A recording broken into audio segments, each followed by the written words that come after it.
Hi, Jesse Campbell from Nostalgic Reviews here. This week I will be reviewing all of the new Spider-Man films, leading up to the review of the second film in the Mark Webb trilogy. So, to start out, I'm going to start out with which is arguably the favorite of the Spider-Man franchise for a lot of people. And that's the original Spider-Man directed by Sam Raimi in 2002. Now this film, this was one of the first big comic book movies that I was introduced to. And I fell in love with the story of Peter Parker because I was a nerd about to enter high school about the same time the movie came out. And it was just amazing. I saw these visual effects that I had never seen before. And to tell the truth, I hadn't seen anything as visually amazing other than Star Wars. I went and saw Star Wars and thought that was incredible. But as far as visual effects go, this Spider-Man film definitely was what I wanted. I mean, there is one scene in the original Spider-Man film involving Spider-Man and the Green Goblin that still makes me jump every time I see it. Just because it's so startling and everything.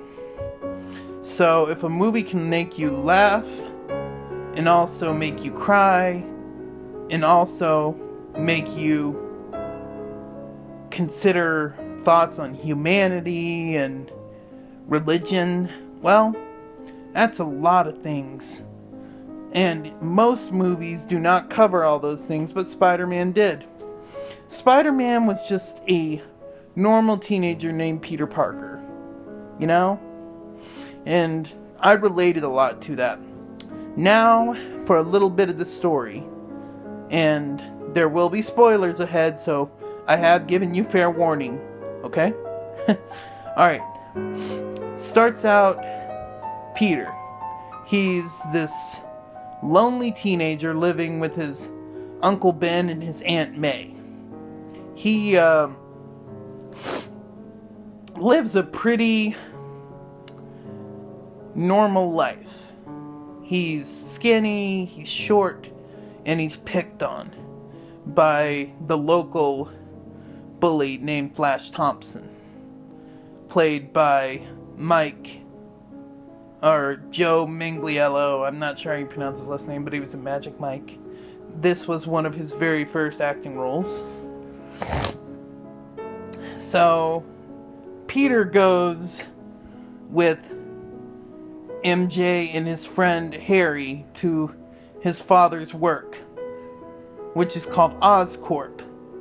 It is a very cool scene, and they notice that one of the spiders is missing, and the spider is frightened by Peter trying to take a picture of MJ. So as the spider is frightened, he bites Peter and he gets spider-like abilities, meaning strength, and he can also fly, shoot across the sky with webbing and all that jazz. Now, to get further on with the story, Peter starts to think, you know, if I had a car, maybe MJ would be interested in me. Well, he found a way to make a lot of money, but there was always a loophole. He entered a wrestling competition which said if he could handle 2 minutes in the ring with a famous wrestler, they would give him, if I'm not mistaken, $2,000. I don't really remember how much it was, but it was a large sum of money. And he defeated him in a minute. So he didn't give him any of the money at all. And then this bank robber busts in where Spidey is there and he could stop the bank robber.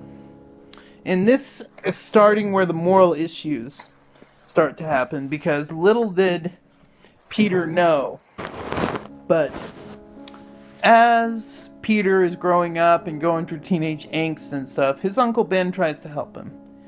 His Uncle Ben was there to come and pick him up from the library, which he was never at because he was at the wrestling competition. And sadly, his Uncle Ben is killed in cold murder by the guy who tried to steal the money at the wrestling competition. So at this point, Peter says, enough. I am not going to be a wimp anymore, and I have these abilities. So why don't I use it to better humanity and to avenge the death of his uncle? Well, it ends up that he becomes a local celebrity. And he starts taking photos for the Daily Bugle. It also appears that the latest experiment by Norman Osborn has gone wrong and they want to quit testing it. So if they can't get to human trials, that means that they can't, that he can't release it and make money off of it. So he decides to use himself as a human trial, which is a bad idea. And instead of enhancing his, although it does enhance his abilities and make him stronger and stuff, it also enhances his anger and gives him a split personality called the Green Goblin. Now that the Goblin is in control of one of the richest men in the world, he sets out to take care of Spider-Man, who wants to make everything okay in New York City again. The Green Goblin does not want that. And it ends up in the final climax that the Goblin kidnaps MJ, or Mary Jane, who is the girl who Peter loves, and also Spider-Man. MJ's in love with Spider-Man, not Peter. Let's make that noted. At least in the first movie. Now, they do a final confrontation, and he says, Peter, we could be evil together. Join me. And he says, I'm sorry, I can't. And then he is impaled by his own glider. So that's the end of Norman Osborn, per se. But the thing is, Harry saw Spider-Man kill Norman. So now Harry hates Spider-Man. And who is actually Peter. And actually ends up being quite a conflict, because Peter is Spider-Man too. So the movie ends with MJ finally falling for Peter, and Peter saying, I'm sorry, MJ, I just can't, he says. And so it ends with them just leaving it to be continued at Norman's funeral. And then Harry walks up and says, you know, you're the only person I can trust, Peter, but that Spider-Man, I want him dead. So it ends with two best friends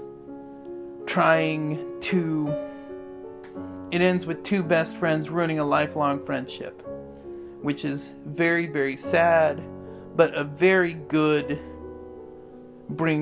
it prepares you for Spider-Man 2 and gets you ready for it. Now, the question is, what did I think of this movie? I absolutely loved it.